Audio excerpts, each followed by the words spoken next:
នៅក្រោមមេឃលើដីនេះមនុស្សគឺថ្លៃថ្នូរជាងគេដោយសារតែសារជាតិដើមរបស់មនុស្សគឺមានចិត្តមានមេត្តាខុសអំពីសត្វសត្វនិងរុក្ខជាតិតែគួរឲ្យស្ដាយសារជាតិដើមមួយនេះប្រែប្រួលទៅតាមពេលវេលាមែនហើយសារជាតិដើមរបស់មនុស្សពិតជាប្រែប្រួលតាមពេលវេលាពិតមែននេះជាមូលដ្ឋានគ្រឹះក្នុងការអប់រំ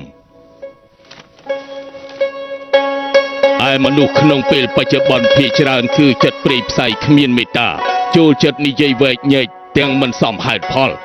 វាដូចជាគុជមិនទាន់ឆ្នៃគឺនៅជាថ្មសេះមិនទាន់បង្វឹកមិនទាន់คล้ายជាសេះល្អដូច្នោះដែរគុជក្រោយពេលដែលឆ្នៃទៅហើយ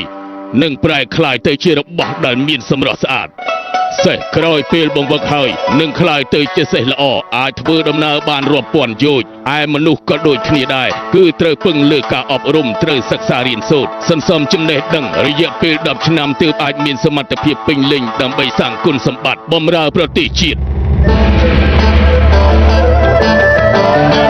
ពាក្យចាស់ថាអានស្នាដៃយល់ទឹកចិត្តអ្នកសរសេរ